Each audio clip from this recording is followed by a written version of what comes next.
Headline sponsored by Bhuttico Kullu shawl.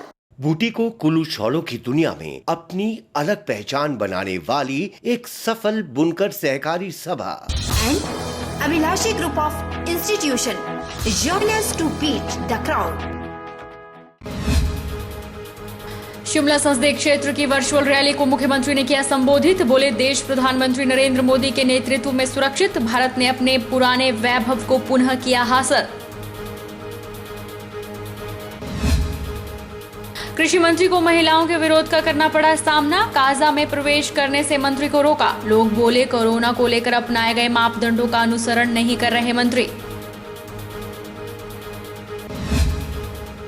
Indora के मंड क्षेत्र में बिजली के स्टे वायर की चपेट में आने से भैंस की मौत। ग्रामीणों ने बिजली विभाग से मुआवजे की रखी मांग। बीते वर्ष युवक की भी इसी जगह करंट लगने से हुई थी मौत।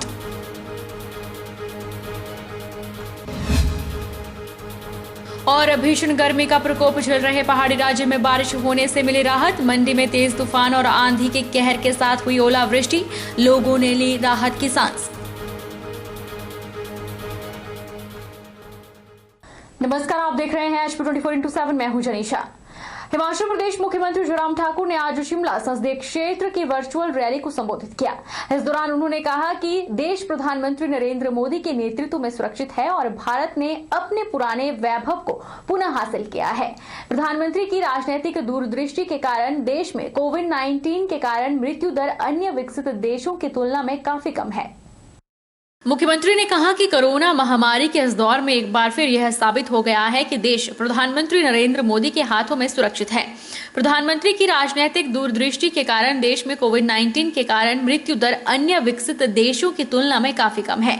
जयराम ठाकुर ने कहा कि प्रधानमंत्री ने कोविड-19 महामारी के कारण प्रभावित हुई देश की आर्थिक स्थिति को बहाल करने के लिए 20 लाख करोड़ रुपए का आर्थिक पैकेज दिया है, जिसका लाभ हिमाचल प्रदेश को भी मिला है। उज्ज्वला योजना के अंतर्गत 3 महीनों की अवधि के लिए 1.36 लाख गैस सिलेंडर मुफ्त में प्रदान किए गए। प्रधानमंत्री किसान सम्मान निधि योजना के अंतर्गत प्रदेश के 8.74 लाख किसानों को 2-2 हजार रुपए प्रदान किए गए।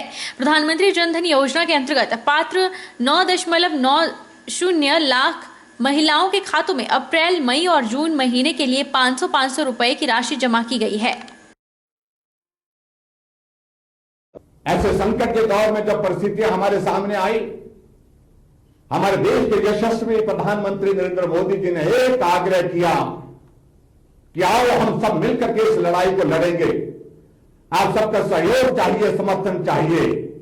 एक आवाज में उन्होंने कहा कि हम चाहते हैं कि हम जनता कर्फ्यू लागू करें। और जनता ने यहां नहीं देखा, वहां नहीं देखा, मुड़कर नहीं देखा, जो कहा था अक्षरशः पालन किया। लेकिन ये हमको, हमारे लिए गर्व की बात है कि एक ऐसा मजबूत नेतृत्व जिस पर जनता को विश्वास है, जो जनता के हौसले को और ज्यादा मजबूत करता है, वो नरेंद्र मोदी जी। उन्होंने आगे बढ़कर के कहा कि वायरस का दौर बढ़ता जा रहा है, ऐसी परिस्थिति में हम देश में लॉकडाउन करने जा रहे हैं। लॉकडाउन नया शब्द था, नई परिस्थितियां थी, लेकिन उसके बावजूद जैसे प्रधानमंत्री जी ने कहा कि लॉकडाउन का अभिप्राय यह है कि घर के अंदर रहना, घर से बाहर नहीं निकलना। जब इस बात का जिक्र किया, पूरे देश की सड़कें सुनसान हो गई, सब लोगों ने पालन किया। लॉकडाउन 1 जो है लागू होते ही पूरे देश का सारा परिदृश्य बदल गया। हिमाचल के कृषि एवं जनजातीय विकास मंत्री रामलाल मार्कंडे को अपने विधानसभा हलके के स्पीति उपमंडल मुख्यालय काजा में प्रवेश करने से स्थानीय महिलाओं ने रोका। मंत्री को महिलाओं के विरोध के आगे बेरंग वापस लौटना पड़ा। उनका आरोप था कि विधायक और मंत्री स्थानीय जनता द्वारा कोरोना महामारी को लेकर अपनाए गए मापदंडों का अनुसरण नहीं कर रहे हैं। इससे क्षेत्र में कोरोना फैल सकता है। इस दौरान गुस्साई महिलाओं ने प्रशासन के खिलाफ भी नारेबाजी की। महिलाओं का कहना था कि मंत्री बार बार क्षेत्र में आ रहे हैं, जबकि काजा के लोगों ने क्षेत्र में प्रवेश करने वाले हर व्यक्ति को क्वारंटीन का प्रावधान रखा है। ऐसे में नियमों की अवहेलना करने पर उन्हें बेरंग वापस भेजा गया।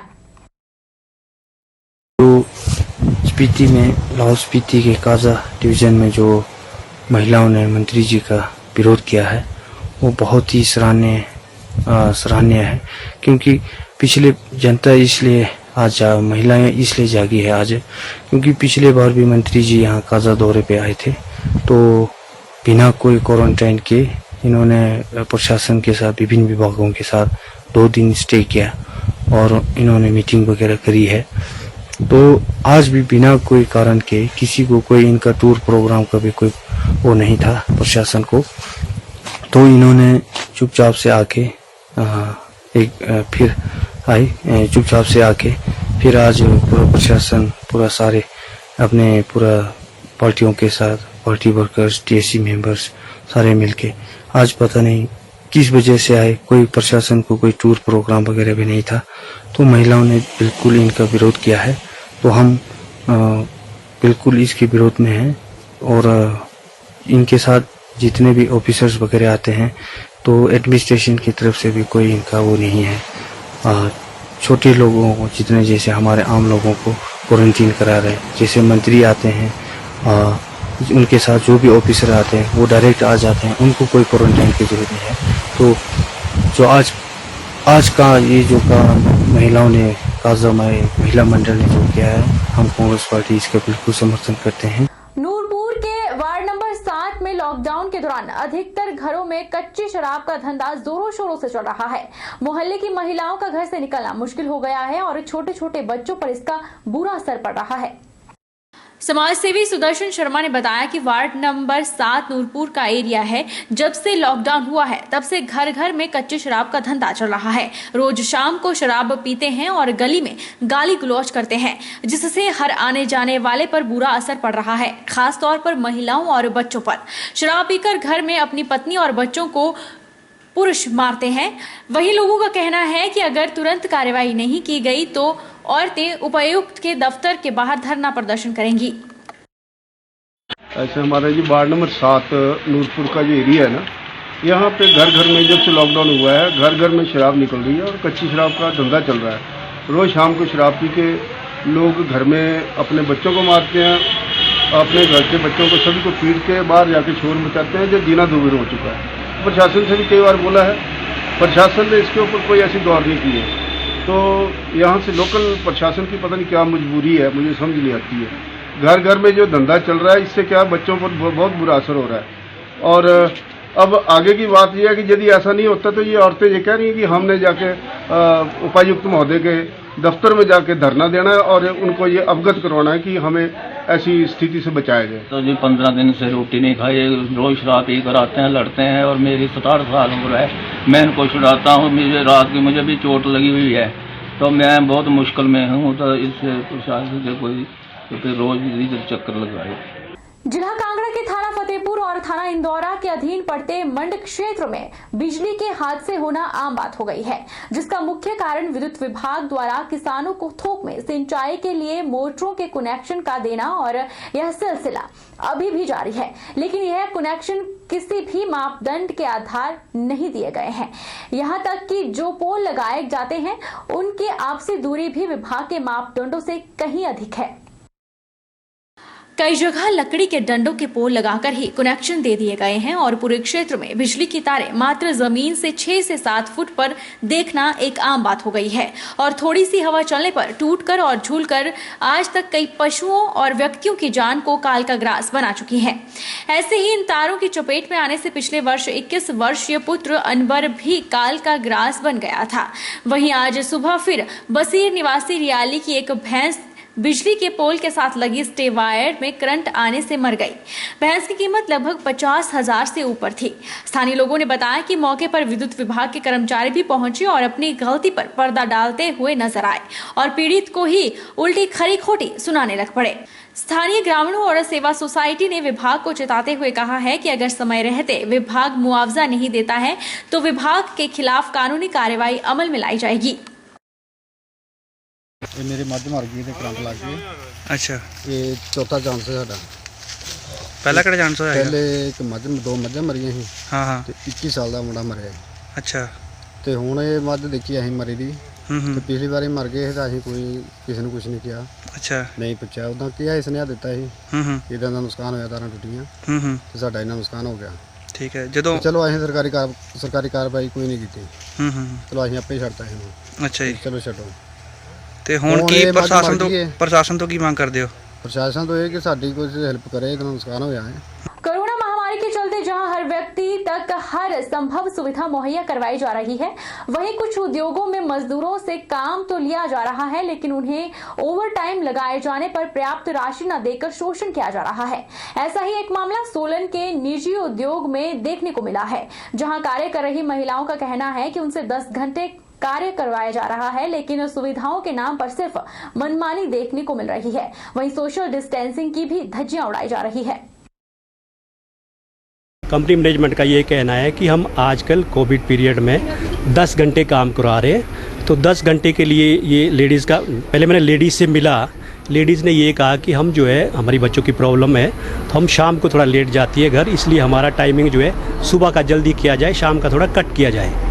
तो इस मैटर में मैंने मैनेजमेंट से बात की तो मैनेजमेंट अभी इस समय एट प्रेजेंट मानी नहीं है, और ये वर्कर भी ये कहते हैं कि भाई हमको जो है हमारे जो बच्चों की प्रॉब्लम है इस वजह से हम इतने घंटे काम नहीं कर सकते, ये कहा ना आपने। तो इसमें अभी कोई इसमें सोल्यूशन निकला नहीं है, तो इसमें फर्दर हम देखेंगे इसमें क्या कार्रवाई करनी है, एज़ पर लॉ क्या कार्रवाई हो सकती है, उस हिसाब से हम इसमें काम करेंगे। तो क्या है 400 बंदे अगर ऐसा है, ये मैंने देखा नहीं, अगर ऐसा है तो गलत है, वो तो उसमें तो MHA की गाइडलाइंस है कि सोशल डिस्टेंसिंग रखना है, वो तो रखना पड़ेगा इनको, उसमें तो कार्रवाई। हम मोबाइल क्राफ्ट कंपनी के वर्कर हैं सारे, हम सारे ये चाहते हैं कि हम 9 से 5:30 बजे तक काम करेंगे। सर हमें घर में जाना पड़ता है, बच्चे खाना मांगते हैं, बुजुर्ग हमारे सास ससुर हैं, हमारे लिए बैठे होते हैं कि कब आए बहू खाना बनाए। सारे 9 बजे तक हम जाएंगे, कब नहाएंगे, कब अपने कपड़े धोएंगे, तो सर कब बच्चों को खाना देंगे। सर HR का बर्ताव तो बहुत बुरा है। जैसे हम लेडीज हैं, तू आ गई, तू क्यों कर रही है, तू ऐसा क्यों कर रही है, तुम तो बिल्कुल भेड़ बकरियों जैसे काम करती हो, तुम तो भेड़ बकरियां हो, कुछ ना कुछ ऐसे सर गलत लफ्ज यूज करते हैं सर हमारे लिए। ओवर टाइम दिया जा रहा है, वो 20 रुपीज और 25, वो भी 75 बेसिक जो मिल रहा है उसी हिसाब से। जो हेल्पर वगैरह है उनको उससे भी कम दिया जा रहा है, 12 रुपए 10 रुपए ये ओवर टाइम मिल रहा है। जो ये सोशल डिस्टेंसिंग का करते हैं, लंच टाइम में देखना, जो हमारा जो जहाँ पे हम लंच करते हैं वहाँ पे आना, वहाँ पे देखना सब लोग इकट्ठे होते हैं। आगे जरूरी नहीं है कि जहाँ पे बस वाले छोड़ते हैं वहीं हमारे घर है, उससे भी हमारे को आगे जाना पड़ता है। और जो HR है वो बदतमीजी। तो हम इनके कहने से ही बाहर आए थे, और 9 बजे इन्होंने हमारे को गेट बंद किया और बोलते कि तुम्हारे लिए लेटर निकाल दिया गया। किन्नौर में लोगों की सुविधाओं के लिए जिला प्रशासन द्वारा कर्फ्यू में ढील का समय तो बढ़ा दिया गया है, लेकिन लोगों द्वारा रिकांगपिओ बाजार में सोशल डिस्टेंसिंग का बिल्कुल भी पालन नहीं किया जा रहा है। किन्नौर में सोशल डिस्टेंसिंग की धज्जियां सरेआम उड़ाई जा रही है। जिला मुख्यालय रिकांगपिओ में लोग सोशल डिस्टेंसिंग का ध्यान न रखकर बसों के इंतजार में बाजार में बेखौफ घूमते नजर आ रहे हैं, जबकि जिला किन्नौर में कोरोना प्रवेश कर चुका है और कोरोना के 2 मामले सामने आ चुके हैं, लेकिन सोशल डिस्टेंसिंग का पालन न के बराबर है। वहीं DC किन्नौर गोपाल चंद का कहना है कि प्रशासन द्वारा दुकानदारों और लोगों को सोशल डिस्टेंसिंग और कोविड-19 के बचाव के नियमों का पूरी तरह पालन करने के दिशा निर्देश दिए गए हैं, और अगर कहीं बाजार या दुकानों में सोशल डिस्टेंसिंग के नियमों का उल्लंघन किया जा रहा है तो उन पर कार्यवाही अमल में लाई जाएगी। हमारे दुकानदार है जो भी कोई किसी भी तरह की एक्टिविटीज़ कर रहा है, उनके लिए हमने क्लियर बिल्कुल स्पष्ट रूप से दिशा निर्देश दिए हुए हैं कि वो जो हमारे सोशल डिस्टेंसिंग के नॉर्म्स हैं, हैंड सैनिटाइजेशन के नॉर्म्स हैं, और दूसरे जो कोविड-19 के बचाव के जो भी दूसरे महत्वपूर्ण जो उपाय करना है, जो हमने दिशा निर्देश जारी किए हैं, उनका जो है बिल्कुल पूरी तरह से पालन किया जाना चाहिए। और इस तरह की अगर कहीं से कोई वायलेशन, तो इसका सोशल डिस्टेंसिंग या कहीं बाजार में दुकानों में कहीं उल्लंघन हो रहा है तो उनके खिलाफ जो है कार्रवाई की जाएगी। जिला किन्नौर में हिमाचल पथ परिवहन निगम रिकांगपिओ डिपो द्वारा कई ग्रामीण रूटों पर बसों को बंद कर दिया है, जिससे स्थानीय लोगों को काफी दिक्कतों का सामना करना पड़ रहा है। किन्नौर के कई गांवों में रिकांगपिओ डिपो ने मुनाफा न होने से बस रूट्स बंद कर दिए हैं। बस सेवा बंद हो जाने से लोगों को भारी किराया देकर टैक्सी लेकर अपने कार्यों के लिए आना जाना पड़ रहा है।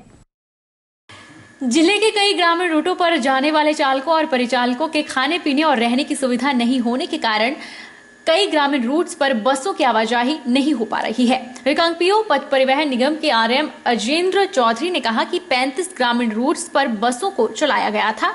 जिन रूटों पर मुनाफा नहीं हो रहा है उन रूटों को कम कर दिया गया है।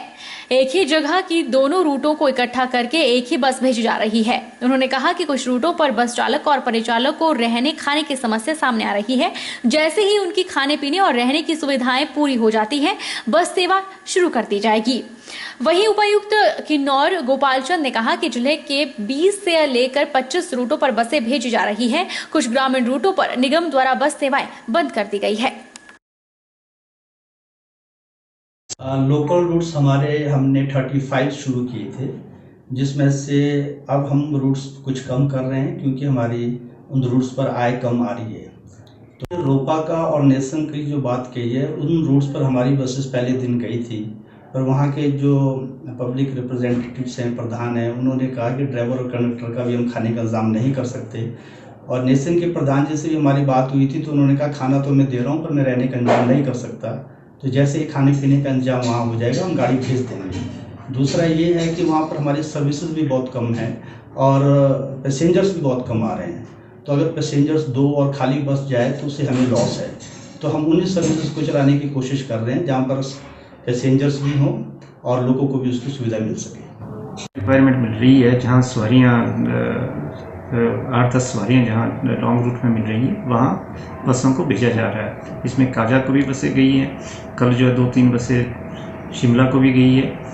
और क्योंकि काजा की तरफ को सवारियाँ नहीं मिल रही है क्योंकि वहाँ के लोगों ने थोड़ा बाहर के व्हीकल्स के ऊपर जो है रोक लगा रहे हैं, तो इसलिए जो काजा वाली बस जो है वो हमारी पू तक जा रही है। और दूसरे भी बहुत सारे ऐसे रूट्स हैं जहाँ पे सवारियों की उपलब्धता है, वहाँ पर बसों को भेजा जा रहा है। लेकिन अभी तक जो है जो मेरे पास जानकारी है उसके अनुसार जो है 20 से 25 लेकर हमारे रूट्स पर जो है यहाँ पे बस सर्विसेज चल रही है। वक्त तो चला है छोटे से ब्रेक का। ब्रेक के उस पार फौरन लौटेंगे।